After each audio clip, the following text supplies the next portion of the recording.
नमस्कार दोस्तों, स्वागत है आप सभी का आज की मार्केट चर्चा में। आज बात करेंगे फ्राइडे के मार्केट की। फ्राइडे का मार्केट काफ़ी वोलेटाइल रहा। शुरुआत में तो काफ़ी तेज़ी दिखाते हुए ऑल टाइम हाई लगा दिया था मार्केट ने, लेकिन उसके बाद काफ़ी क्रम्बल कर गया। बहुत तेज़ी से बिकवाली दिखाई। बिकवाली भी ऐसी दिखाई कि बिल्कुल कहीं पर रुकने का ही मौका नहीं दिया। तो उस एक्शन के बारे में बात करेंगे, बैंक निफ्टी की चर्चा करेंगे, उसके आगे के आउटलुक की बात करेंगे, ग्लोबल मार्केट्स की बात करते हैं और कौन से स्टॉक्स एक्शन में रहे, कौन से किसके रिजल्ट्स आए हैं, उन सब के बारे में बात करेंगे। तो चलिए डायरेक्टली शुरू करते हैं आज। तो स्क्रीन पे आप देख सकते हैं अभी निफ्टी का चार्ट दिख रहा है आपको। तो निफ्टी के चार्ट में देखें तो ये जो कैंडल बनी है बहुत ही कमज़ोर कैंडल बनी है, काफ़ी रेड कैंडल बन गई है। वो भी मतलब जिसे कहते हैं बेयरिश एनगल्फिंग पैटर्न की कैंडल बनी है। एक जो अच्छी बात है, एक्चुअली दो अच्छी बातें ये है। एक तो 22,400 को होल्ड कर गई है। 22,400 के आसपास का जो लेवल था उसे होल्ड किया है। तो 22,400 का लेवल इंटैक्ट मानिए आप अभी सपोर्ट के हिसाब से। दूसरी अच्छी बात ये रही कि बॉलिंजर बैंड के अपर हाफ में अभी स्टे कर रही है। एक बार नीचे आने की कोशिश की थी, अगर आप यहाँ देखेंगे, मैं इसको मिटा देता हूँ। तो बॉलिंजर बैंड के सेकंड लोअर हाफ में आने की कोशिश की, लेकिन वहाँ से वापस से रिवर्सल आया है। तो ये वहाँ से रिवर्सल आना इज़ एन इंडिकेशन कि हो सकता है मंडे को एडिशनल रिवर्सल आए एंड रिवर्सल आते हुए वापस ऊपर की यात्रा शुरू करें। तो नज़र रखने वाली बात है। बट हाँ, एक बार के लिए तो कंसर्न आ गया था मार्केट में बहुत तेज़ बिकवाली हुई थी। और यहाँ पे आप इंटेंसिटी ऑफ बिकवाली भी देखेंगे तो ये जो पूरा चार्ट है ये इंट्राडे चार्ट है फ्राइडे का। तो मॉर्निंग के पहले आधा घंटे में आप देखेंगे तो ऑल टाइम हाई बना दिया था। नया ऑल टाइम हाई बनाया था 22,794 तक चले गए थे। 775 के आसपास का पिछला ऑल टाइम हाई था, उसे तोड़ के 800 को टारगेट किया था। 800 को तोड़ नहीं पाए, 794 के ऊपर जाके वहाँ से वापस बिकवाली शुरू हुई। और उसके बाद आप अगले 1-1.5 घंटे का एक्शन देखेंगे तो वो तो बहुत ही भयानक था। काफ़ी तेज़ी से नीचे गिरा, थोड़ा सा रिवर्सल दिया एंड देन फिर नीचे गिरा। टुवर्ड्स दी एंड थोड़ा सा इन्होंने कोशिश की बुल्स ने कि वापस से कंट्रोल में आए। वहाँ पे कोशिश करना बनता भी था क्योंकि 22,400 के भी नीचे चले गए थे। तो यहाँ पे एक अच्छा खासा सपोर्ट है, यहाँ पे एक इंपॉर्टेंट लेवल है। तो 22,400 की उम्मीद है कि अब तोड़ना नहीं चाहिए 22,400 को। तो देखते हैं। ग्लोबल मार्केट्स भी फिलहाल देखा जाए तो सपोर्ट कर रहे हैं। ग्लोबल मार्केट्स भी तेज़ी की और इंडिकेशन दे रहे हैं। तो ऐसा लग रहा है कि यहाँ से रिवर्सल आना चाहिए, लेकिन जल्दबाजी ना करें। जो हम लोग सोच रहे थे 23,000 की जो टारगेट है, 23,000 का टारगेट तभी आएगा जब 22,794 को एक बार के लिए कन्विंसिंगली ब्रेक करेंगे, विच इज़ 22,800 को ब्रेक करना बहुत इंपॉर्टेंट है अभी के लिए। जब तक 22,800 ब्रेक नहीं होता तब तक वापस से रेंज में अटक गया है मार्केट। स्टॉक स्पेसिफिक बात करेंगे तो कोल इंडिया बहुत तेज़ था। उस दिन 4-4.5% की तेज़ी दिखा रहा था। सुबह सुबह तो और भी तेज़ था, लेकिन बाद में थोड़ा सा ठंडा हो गया था। भाई Grasim, ONGC, doctor Reddy's, Hindalco and Apollo, ये सब स्टॉक्स तेज़ थे। डॉक्टर रेड्डीज़ की आप देखेंगे, नोटिस करेंगे तो आपने अगर मेरी पिछली वीडियो देखी हो, एक दिन पूरे पहले की वीडियो देखी होगी, तो डॉक्टर रेड्डीज़ की मैंने स्पेसिफिकली बात की थी कि डॉक्टर रेड्डीज़ का जो चार्ट है वो बहुत अच्छा लग रहा है उसके हिसाब से, टेक्निकल्स के हिसाब से, और उसमें तेज़ी बनने के आसार हैं। तो इवन तो पूरा मार्केट क्रम्बल कर रहा था, doctor Reddy's towards the and तक भी काफ़ी अपने आप को होल्ड कर पा रहा था। तो डॉक्टर रेड्डीज़ में आप एक्शन की उम्मीद रखी आगे भी। एक BPCL की भी हमने बात की थी, तो BPCL भी में भी एक्शन था, लेकिन उतना हैवी एक्शन नहीं था, बट वैसे एक्शन था BPCL में भी। तो इनको अभी भी आप नज़र में रख सकते हैं। गिरने वाले स्टॉक की बात करेंगे तो लार्सन, मारुति, नेस्ले, रिलायंस एक बड़ा एक्सीडेंट रहा कल के लिए, विच वॉज डाउन बाय 2%।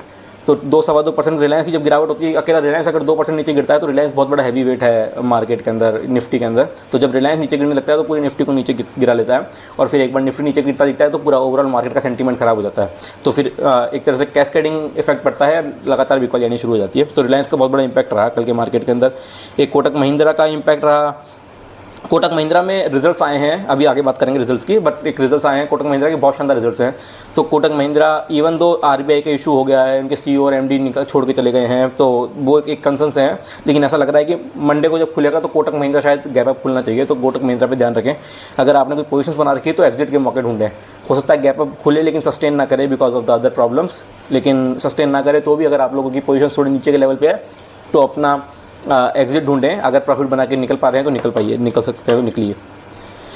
आगे बैंक निफ्टी की बात करते हैं तो बैंक निफ्टी की सिचुएशन ऑलमोस्ट सेम ही थी। बैंक निफ्टी में मुझे अभी और थोड़ा सा डाउनफॉल दिख रहा है। अगेन जैसे हम लोग बात कर रहे थे बॉलिंजर बैंड की बात करें तो मिडिल बॉलिंजर बैंड के आसपास आया नहीं अब तक। 48,300 का लेवल है। मैंने परसों ही बोला था कि 48,500 के लेवल को टच करने की कोशिश करेगा बैंक निफ्टी एक बार। तो आज 48,600 के आसपास तक तो गया था। अगर आप ये लेवल देखेंगे तो 48,630 के आसपास तक का लेवल तो टच किया था। मुझे लग रहा है यहाँ पे से रिबाउंड आया भी है, तो यहाँ से रिबाउंड आया तो क्या तो इस रिबाउंड को कंटिन्यू कर पाएंगे तो बहुत अच्छा, नहीं कर पाएंगे तो एक बार के लिए 48,500 भी टच कर सकता है। मेरा मानना है 48,500 will be the level that you should watch.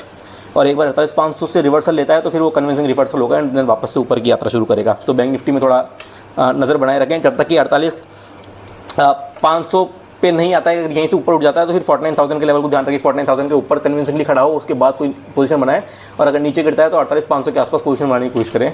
48,500 से पहले कोई शॉर्ट कॉल ना लें, क्योंकि 48,500 के नीचे गिरने की उम्मीद बहुत कम है यहाँ से।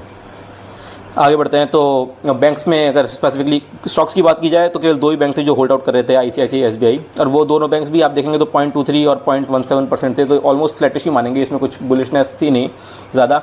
बाकी ज़्यादातर स्टॉक्स क्रम्बल कर गए थे, डाउन हो गए थे। एक्सिस बैंक, एयू स्मॉल ये थोड़े से कम डाउन थे, बट देखा जाए तो कोटक महिंद्रा, बंधन, जिनमें भी खराब न्यूज़ आ रही है उन सब में थोड़ी कमजोरी थी। बंधन में भी कुछ ज़्यादा खास मज़ा नहीं आ रहा है। पीएनबी अंडर परफॉर्म कर रहा है काफ़ी टाइम से। कोटक महिंद्रा में न्यूज़ खराब आई हुई है पहले से ही, तो ये है। लेकिन अगेन कोटक महिंद्रा में अगर अच्छा आता है तो कोटक महिंद्रा अकेला ही हो सकता है पूरे बैंक निफ्टी का ही थोड़ा मूड सुधार दे। बैंकों में रिजल्ट्स अच्छे आ रहे हैं, ओवरऑल देखा जाए तो बैंकों के रिजल्ट्स अब तक के अच्छे आए हैं, तो अगर मूड सुधरता है तो हो सकता है बैंक निफ्टी भी रिवर्सल दे जाए। लेकिन निफ्टी में रिवर्सल के चांसेस ज़्यादा हैं as compare to Bank Nifty, is what I am trying to say currently. आगे ओवरऑल मार्केट की बात करें तो एडवांस डिक्लाइन रेशियो देखेंगे तो 747 का एडवांसेस थे, देन 1476 रेड में थे। इसका मतलब है 1:2 का रेशो हो गया है करीब। तो 1:2 का रेशो थोड़ा सा कन्विंसिंग नहीं है, मतलब थोड़ा सा कंसर्निंग है। पहले पिछले 2-3 दिन का आप मार्केट देखेंगे तो 1:1 का रेशो चल रहा था, लगभग जितने तेज़ थे उतने ही गिरावट में थे। अब वो ये बिगड़ गया है थोड़ा सा रेशो। आप यहाँ पे सेक्टर्स भी देखेंगे तो फार्मा को छोड़कर, फार्मा में भी अगेन 0.04 की तेज़ी थी, विच इज़ ऑलमोस्ट फ्लैट। तो या तो फ्लैट थे या फिर आप नीचे गिरावट में देखेंगे तो बाकी सारे स्टॉक्स, कोई भी सेक्टर ऐसा नहीं था जो आपको थोड़ी बहुत ताकत दे।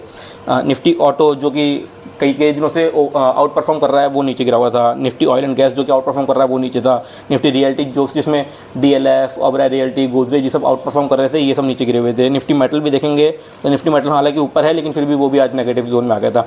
एक निफ्टी आईटी है।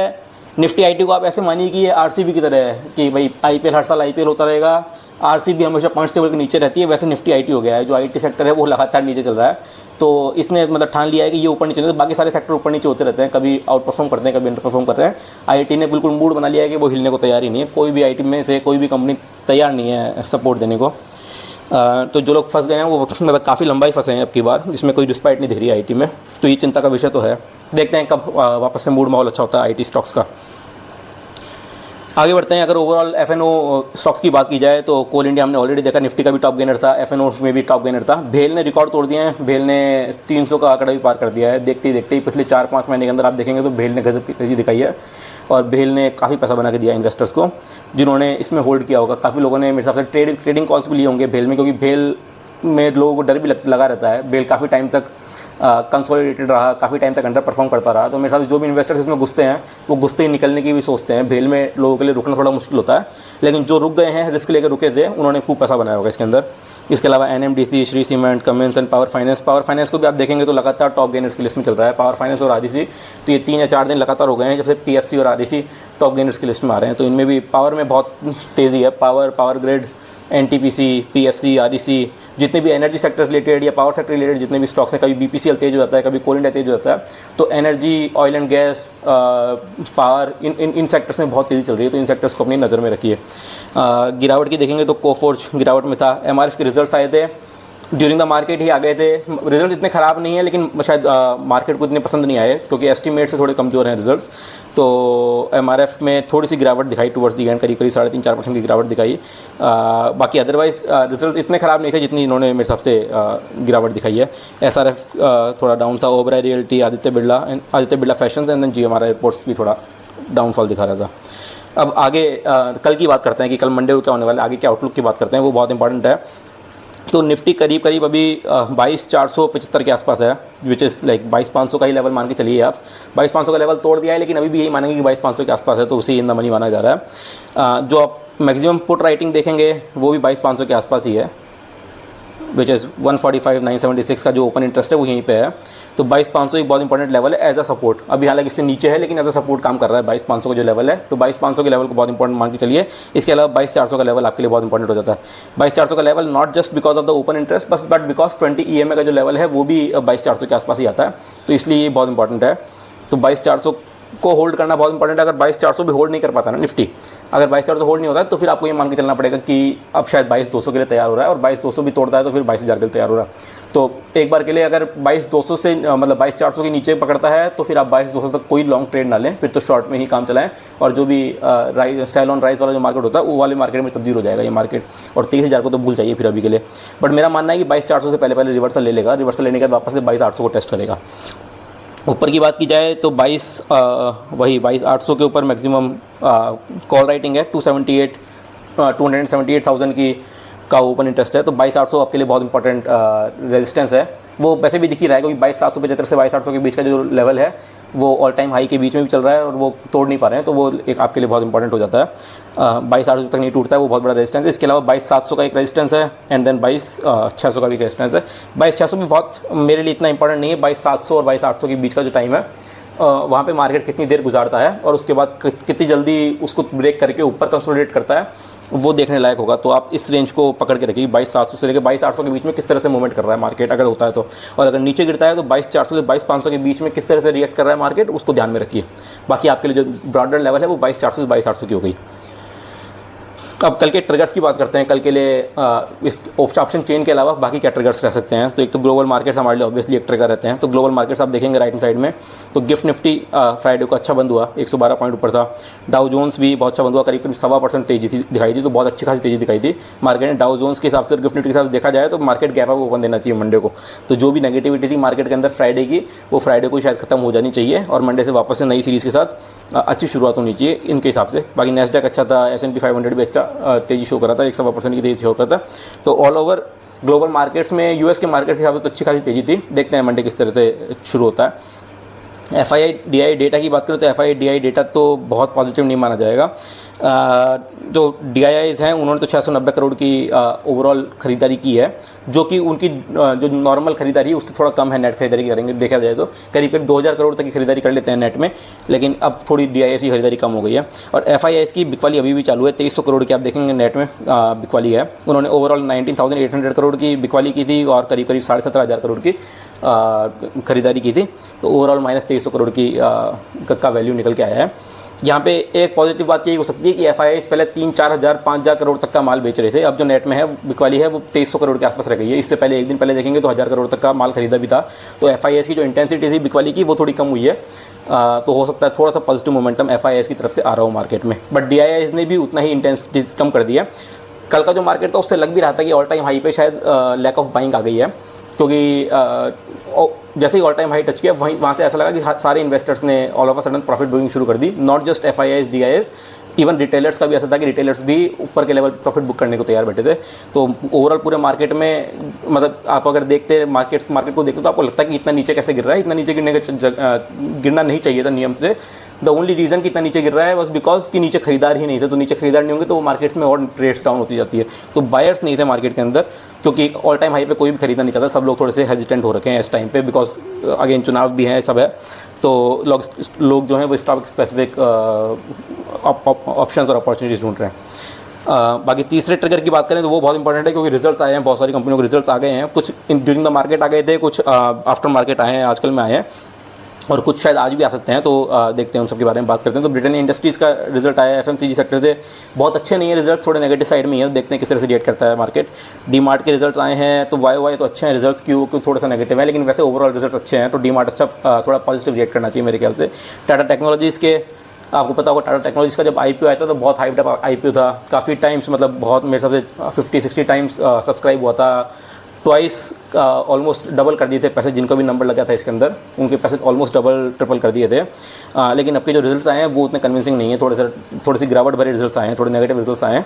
तो देखते हैं कल किस तरह से मार्केट में रिएक्ट करता है टाटा टेक्नोलॉजीज। ओवरऑल कंपनी बहुत अच्छी है तो आप उसको नज़र में रख सकते हैं, कंपनी अच्छी है, एंड अगर आपको सही प्राइस में मिल रही है तो इसमें वापस आप एंट्री बना सकते हैं।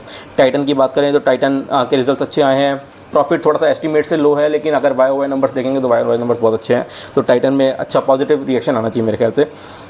गोदरेज प्रॉपर्टीज़ का भी थोड़ा पॉजिटिव रिजल्ट्स हैं। YOY के अंदर शायद रेवेन्यू में थोड़ी कमी आई है, लेकिन अदरवाइज बाकी नंबर बहुत अच्छा है। तो गोदरेज प्रॉपर्टीज़ भी पॉजिटिव रिएक्ट करना चाहिए। अगर रियलिटी सेक्टर से चलता है तो गोदरेज प्रॉपर्टीज़ अच्छा करना चाहिए। रिसेंट टाइम में भी गोदरेज प्रॉपर्टीज़ ने थोड़ी अच्छी तेज़ी दिखाई थी मार्केट में, तो आप गोदरेज प्रॉपर्टीज़ को भी अपने वॉच लिस्ट में रख सकते हैं।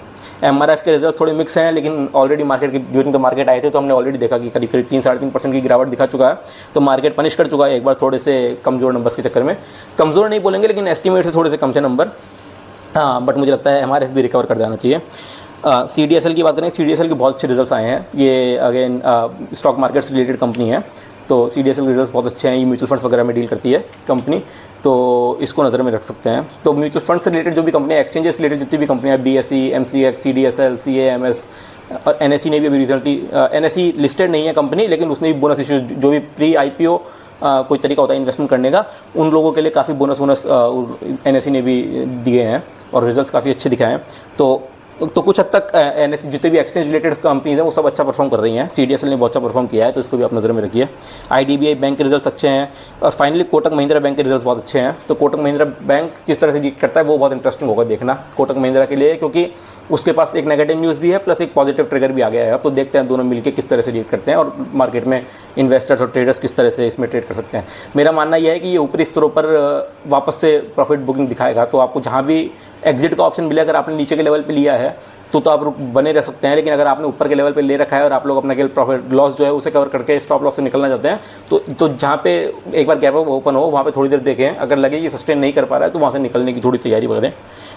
थोड़ा सा कम लॉस बुक करना पड़ेगा आपको। अगर अभी रिसेंटली भी इन्वेस्ट किया है और आपको लग रहा है कि प्रॉफिट आ रहा है, इनफ प्रॉफिट आ रहा है, तो थोड़ा बहुत प्रॉफिट लेके निकलते रहें, क्योंकि अटकने का ऐसे इस बैंक में अटकने का कोई मतलब नहीं है।